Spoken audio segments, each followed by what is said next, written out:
Et c'est l'heure d'une nouvelle édition d'actualité sur Canal 7, votre nouvelle chaîne panafricaine. Mesdames et messieurs, bonjour et soyez les bienvenus dans ce journal. Et nous l'ouvrons avec l'inhumation des 9 casques bleus tués dans une embuscade le 3 octobre dernier par les éléments du Moudjahou dans la région de Gao au nord du Mali. La cérémonie a eu lieu à Niamey, capitale du Niger. Le président Mahamadou Issoufou, les familles des défunts et de nombreuses autres personnalités étaient présents pour rendre un ultime hommage aux disparus. Suivons le récit d'Abdoulaziz Maïga. À la morgue de l'hôpital national de Niamey où les corps des 9 soldats nigériens étaient exposés, les agents de forces de défense et de sécurité ainsi que les familles des victimes ont rendu un dernier hommage à ces soldats morts sur le champ d'honneur. Parmi eux, le président Mahamadou Issoufou, des responsables maliens et des Nations Unies. Le ministre de la Défense du Niger, Karijo Mahamadou, a réaffirmé l'engagement du Niger dans la lutte pour le maintien de la paix. Vous avez trouvé la mort dans une embuscade tendue par des groupes armés terroristes. Vous êtes les victimes d'un acte lâche et d'une violence intolérable et inacceptable.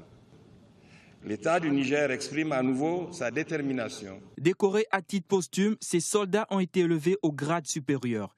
Présent à cette cérémonie, Arnaud Akodjenou, représentant spécial adjoint de la mission de l'ONU au Mali, a rendu un ultime hommage aux disparus tout en réaffirmant de sévir contre les commanditaires de cet acte ignoble. Soyez assurés également que ce crime abject ne restera pas impuni. C'est dans une atmosphère lourde que les 9 soldats ont été conduits par leurs frères d'armes dans leur dernière demeure au cimetière de Niamey. Dans un tout autre décor, des milliers de Kenyans se sont rassemblés jeudi matin à l'aéroport de Nairobi pour accueillir le président Uhuru Kenyatta de retour de La Haye, où il devait répondre aux nombreux chefs d'accusation émis à son endroit. La première du genre pour un président en exercice. Celle-ci a soulevé les réactions de l'Union africaine et de certains Kenyans. Plus de détails avec Uriel Abaga. Le président kenyan Uhuru Kenyatta est arrivé jeudi matin à Nairobi après avoir comparu mercredi devant la Cour pénale internationale. Il était convoqué pour une audience que les magistrats ont jugée cruciale afin de statuer sur la poursuite ou non du chef d'accusation de crimes contre l'humanité qui pèse sur lui. Des milliers de partisans se sont rendus à l'aéroport pour réitérer leur soutien à Uhuru Kenyatta. Le chef de l'État, accueilli au pied de l'avion par son vice-président William Ruto, à qui il avait temporairement confié la gestion du pays, a exhorté la population à demeurer unie. Ce qui est important, c'est notre unité. Nous, comme Kenyans, nous demeurons unis et nous savons que les problèmes auxquels nous sommes confrontés en tant que pays sont beaucoup plus grands qu'un individu. L'Union africaine s'est insurgée contre la CPI, l'accusant de ne poursuivre que des dirigeants africains.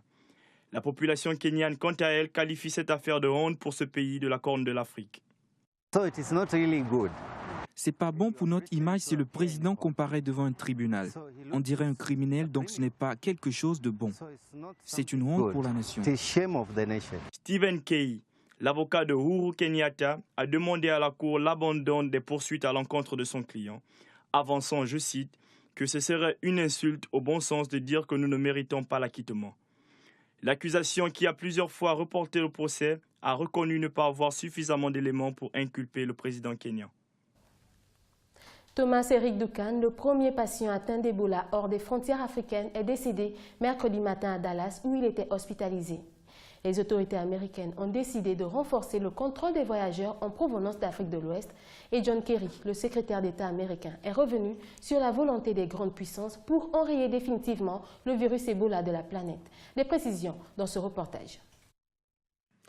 La première personne infectée par le virus Ebola diagnostiquée hors des frontières africaines est morte mercredi dernier sur le territoire américain.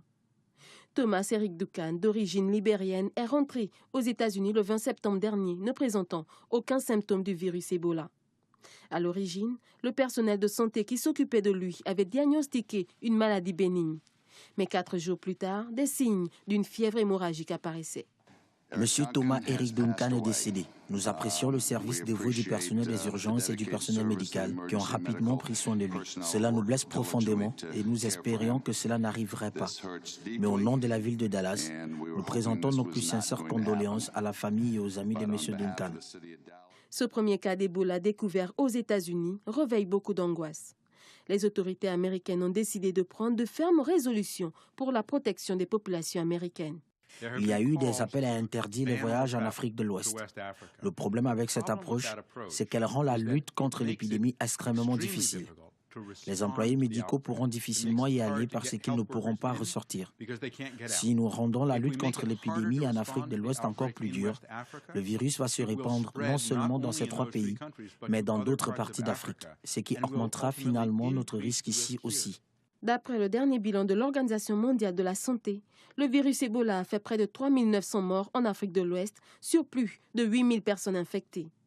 Mais pour éradiquer définitivement cette maladie qui fait rage dans le monde actuellement, le secrétaire d'État américain John Kerry exhorte toutes les grandes puissances de la planète à se mobiliser davantage. L'actualité occidentale nous conduit en France où l'ancien président français Nicolas Sarkozy bat campagne pour la présidence de l'UMP. Celui-ci s'est rendu hier à Toulouse, dans le sud de la France, où il s'est prêté au jeu de questions-réponses avec son public. L'ancien chef d'État a avancé des propositions pour son pays, sortant de manière subtile du cadre des primaires de la droite, pour se projeter vers les présidentielles de 2017. Un commentaire d'Uriel Baga.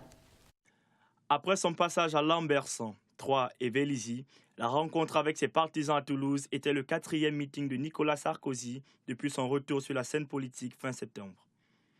Mercredi, un peu plus de 3000 personnes ont pris part au rassemblement et échangé avec l'ancien président de la République qui tente de reprendre la présidence de l'UMP. Au cours de cette réunion dans la Ville Rose, il a émis des propositions concernant le fonctionnement de la France. L'ancien chef de l'État a donné un aperçu de ce qu'il ferait en cas de succès aux primaires de la droite.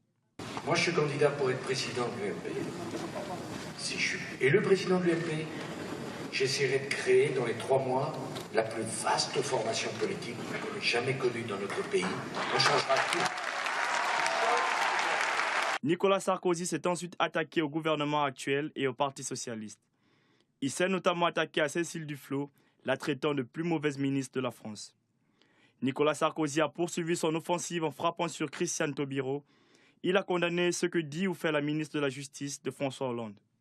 Dans une projection officieuse à l'élection présidentielle de 2017, Nicolas Sarkozy a annoncé qu'il procéderait à l'annulation de la nouvelle carte territoriale voulue par l'équipe gouvernementale. Le Premier ministre Manuel Valls est attendu au congrès de l'Association des régions de France qui se tient ce jeudi soir également à Toulouse pour rendre cette réforme définitive. L'actualité culturelle, c'est le Congo qui veut devenir une terre de technologie d'ici 2025. De plus en plus de jeunes s'intéressent au secteur des nouvelles technologies et mettent en place des projets. C'est le cas des meilleurs webmasters et designers de ce pays. Ces derniers ambitionnent déjà la création de leurs projets. Un mois après leur élection au concours Bantu Contest, nos confrères d'Afrique Actualité étaient à leur rencontre. Ils ont moins de 30 ans et portent déjà l'étendard des nouvelles technologies du Congo. Ces jeunes ont séduit le jury lors d'un concours de design et de web organisé à Brazzaville. Pendant près de 2 mois, 36 participants ont compéti. Répartis en équipes de 2 personnes, chaque équipe a présenté des œuvres, certains dans le domaine du design et d'autres dans le web. 16 parmi eux étaient retenus pour la grande finale avant de choisir les meilleurs. À 25 ans, titulaire d'un BTS en infographie, ce passionné d'informatique veut concrétiser son rêve. C'est un projet sur une boîte de multimédia, de création graphique, évidemment, sur ce que je fais. Le projet, il est là depuis 2011, mais depuis, nous sommes en manque de financement. Donc, je souhaiterais vraiment qu'après Bantu Contest, qu'on ait des ouvertures pour des éventuels financements et puis un soutien. Ce concours est une initiative du Bantu Hub, un incubateur de start-up, c'est-à-dire un espace qui favorise la création de nouvelles entreprises dans le domaine des nouvelles technologies de l'information et de la communication. Objectif de cette compétition, dénicher et mettre en lumière le génie congolais. À 19 ans, avec un brevet de technicien en informatique, le meilleur webmaster du Congo travaille déjà sur son propre réseau social. ce n'est pas un réseau proprement dit africain, c'est international. Mais il y aura également du contenu africain. Je peux faire allusion à la langue lingala, par exemple. J'essaierai également d'intégrer plusieurs autres langues africaines. Après le lingala, j'opte bien intégrer le kiswahili et pourquoi pas le wolof que j'aime très bien. La prochaine édition du concours Bantu Hub Contest se tiendra l'année prochaine. Avec l'installation ce mois du Bantu Hub à Pointe-Noire, les organisateurs comptent intéresser les jeunes de la capitale économique afin de donner à tous la possibilité d'exprimer leurs talents. Pour la fin de ce journal, la Côte d'Ivoire affronte ce samedi la République démocratique du Congo en match comptant pour la 3e des journées éliminatoires de la CAN 2015, avec l'obligation de gagner pour préserver ses chances de qualification. Mamadou Niang. L'équipe de football de Côte d'Ivoire se prépare à affronter samedi à Kinshasa la République démocratique du Congo en match de qualification pour la CAN 2015. L'entraîneur Hervé Renard invite à l'humilité et au travail pour s'ouvrir les portes de la qualification. Parfois, ça fait du bien de recevoir une bonne gifle. Ça permet de revenir à la réalité et de revenir à des choses simples. En football, il faut toujours faire preuve d'humilité. Et aujourd'hui, la Côte d'Ivoire de 2006 jusqu'à 2012, c'est plus la même équipe. Donc, il faut que tout le monde se mette ça bien dans la tête. Et après, avec du travail, on arrivera à redevenir une belle équipe. Pour le capitaine Yaya Touré, les éléphants de haut mur ont l'obligation de gagner les 3 prochains matchs pour assurer la qualification. Si on peut dire plus ou moins un peu de haut mur, on est obligé de gagner, voilà, on est obligé de gagner les 2 matchs. Ou soit si on fait une défaite, on est obligé de gagner les 3 matchs qui viennent. Je crois que c'est un peu difficile, mais bon, c'est pourquoi on aime le sport, c'est pourquoi on aime le football. C'est-à-dire le challenge, le plus important, c'est de se qualifier. Avec une victoire et une défaite au compteur, la Côte d'Ivoire occupe la 3e place du groupe D avec 3 points et moins 2. Derrière le Cameroun, leader avec 6 points plus 5, et l'adversaire du jour, la République démocratique du Congo, qui totalise 3 points. Voilà qui met un terme à cette édition d'actualité. Merci à vous de l'avoir suivi. Bon début de week-end à tous. Au revoir.